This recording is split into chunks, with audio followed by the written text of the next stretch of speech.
정신의학자 강훈구의 마음의 길. 거짓말의 심리학. 우리는 어려서 거짓말은 나쁜 것이라 배웠다. 정직함이 가장 좋다는 격언도 있다.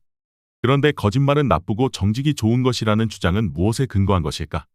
그리고 이런 도덕적 명제를 내세우고 있지만 실제로는 누구나 거짓말을 하는 것은 어떤 이유일까? 이 글에서는 거짓말에 대해 분석하려 한다. 진실은 꾸밀 필요가 없는 반면 거짓말은 꾸며야 한다는 점에서 더 원초적인 것은 진실이다. 거짓말은 진실에서 파생된다. 거짓말은 왜 탄생했을까?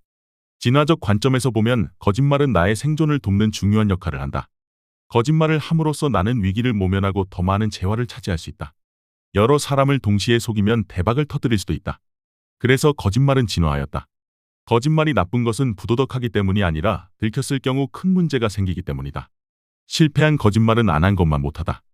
제대로 된 사회에서는 거짓말이 밝혀지면 그것을 통해 얻으려 했던 이익을 더 이상 취할 수 없을 뿐더러 내가 이미 가진 것을 내주어야 할 수도 있다. 실패한 거짓말을 처벌하는 제도가 도덕과 법률이다. 거짓말은 게임이다. 상대가 속으면 내가 이기는 것이고 안 속으면 지는 것이다. 거짓말 게임에서 이길 수 있는 전략은 나의 생존을 위해 매우 중요하다.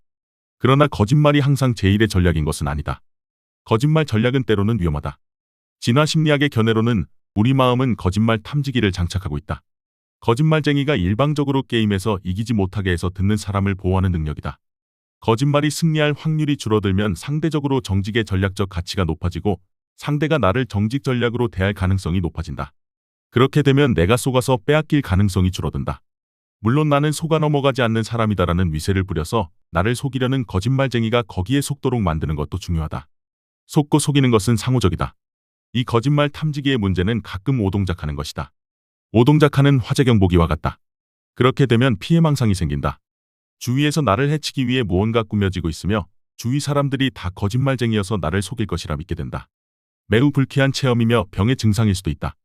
그러나 마음에 거짓말 탐지기가 없다면 나는 거짓말쟁이들한테 속아서 모든 것을 빼앗길 것이다. 거짓말이 통하는 것은 듣는 사람이 속기 때문인데 능숙한 거짓말쟁이는 어떻게 하면 듣는 사람을 속여 넘길 수 있는지 안다. 순진무구하던 어린이가 부모가 속아 넘어가는 거짓말을 하게 되었다면 그 아동은 도덕적으로 나쁜 것을 배운 것이 아니라 마음 읽기라는 생존 필수적 능력을 갖추게 된 것이다. 성공적인 거짓말을 하려면 상대의 마음을 읽어서 그가 속아줄 것임을 예측할 수 있어야 한다. 또한 상대의 거짓말 탐지기를 무력화시킬 수 있어야 한다. 거짓말은 고도의 기술이다. 사이코패스는 피와 눈물도 없는 타인에게 공감을 못하는 냉혹한 사람이 아니라 다른 사람의 마음을 잘 읽는 사람이다. 그래서 많은 사람들이 그에게 속고 가스라이팅 당한다. 사이코패스는 상대를 착취해서 내 이익을 최대화하는 분야의 전문가로 상대의 마음을 확실하게 알고 있어야 자신의 작업을 펼칠 수 있다. 마음이론은 우리가 다른 사람의 정신 상태를 추론하고 그것에 근거해서 그의 행동을 설명하고 예측하는 인지적 도구다. 다른 사람의 마음에 대한 이론을 갖는다는 의미에서 마음이론이라 부른다. 마음이론은 인지과학의 한 연구 분야로 정립되어 있다. 마음이론은 다른 사람도 나와 마찬가지로 마음을 가지고 있다는 믿음에 기반한다. 내가 한 사람과 관계를 맺기 위해서는 상대도 마음이 있고 상대의 마음이 나의 마음과 비슷하기 때문에 내가 그 상태를 추론할 수 있다는 가정이 필요하다. 그래야 관계의 상호성이 생긴다. 거짓말을 성공하기 위해서는 마음이론을 가져야 한다. 거짓말 탐지기도 마음이론이 있어야 동작한다. 다른 사람에게 공감하는 것 역시 마음이론이 있어야 가능하다. 인간의 마음에 대한 나의 경험과 지식 및 내 앞에 있는 상대의 표정이나 몸짓 등 표현 행위가 상대의 마음을 추론하기 위한 주된 근거 자료가 된다. 마음은 직접 전달될 수 없으므로 추론만이 가능하다. 물론 이 추론은 심사숙고가 아닌 직관에 가깝다. 또한 추론 결과는 사실이 아닌 가설 내지 이론일 뿐이다. 그래서 마음이론이라 한다. 이론이므로 틀릴 수도 있지만 내 삶을 꾸려나갈 때 제법 잘 동작한다. 그래서 나는 성공적인 거짓말을 할 수 있다. 마음이론은 사람이면 누구나 갖지만 언어 능력이 있다고 바로 갖게 되는 것은 아니다.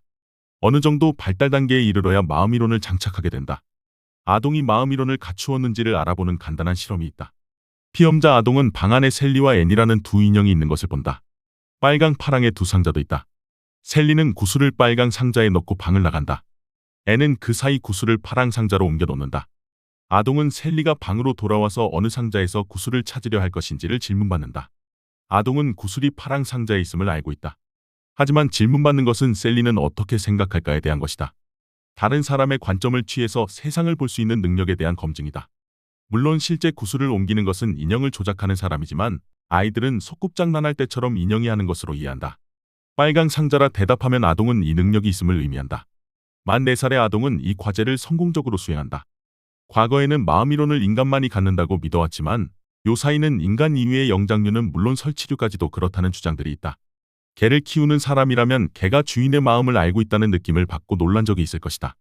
법정은 진실을 밝히는 곳으로 알려져 있다. 증인들은 법정에서 진실만 이야기하겠다는 엄숙한 선서를 한다. 그러나 법정이 누구의 거짓말이 그럴듯한지를 경쟁하는 장소가 되기도 한다. 좋은 변호사는 더 그럴듯한 거짓말을 만드는 사람이고 판사는 참과 거짓을 구분하는 사람이 아니라 더 그럴듯한 것을 판별하는 사람이다.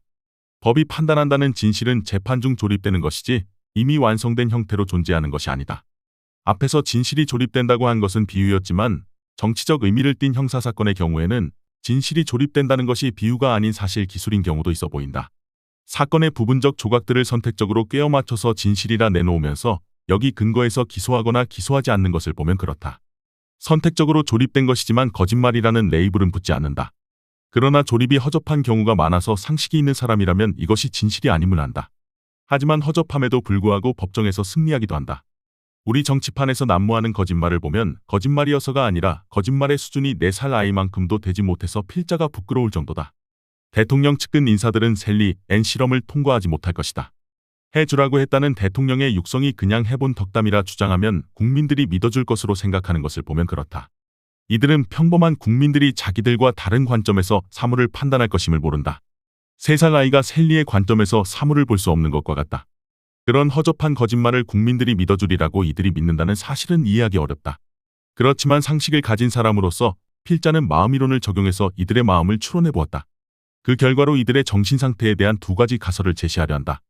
첫 번째 가설은 이들의 거짓말을 자기 기만의 일종이라 보는 것이다. 더 엄밀하게는 감당할 수 없는 상황이 다가오지만 이를 처리할 능력이 없을 때 아예 엉뚱하게 행동하는 것이다. 해결하기 어려운 상황에 부딪힌 동물이 과제 해결과 전혀 무관한 행동을 하는 것을 전위행동이라 하는데 터무니없는 거짓말을 전위행동의 일종으로 보는 가설이다. 그렇다면 거짓말은 심사숙고 끝에 꾸민 것이라기보다는 무심코 저지른 행동에 가깝고 그 배경에 있는 심리는 멘붕이라 추론할 수 있다. 두 번째 가설은 이들이 아예 마음을 가지고 있지 않다는 것이다. 자신의 마음이 없기 때문에 다른 사람이 마음을 가지고 있다는 사실 자체를 모른다.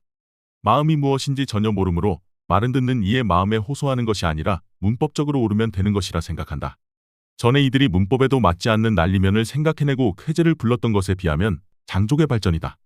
그러나 이들은 듣는 사람이 기막혀하고 황당해하고 분노할 것이라는 것은 전혀 알지 못한다. 애완견도 가지고 있는 공감 능력을 사람이 가지고 있지 않다는 가설이 다소 황당해 보이지만 정규교육을 받은 성인들이 이 정도로 수준 이하의 거짓말을 한다는 것은 다른 가설로는 설명하기 힘들어 보인다. 더 칼럼니스트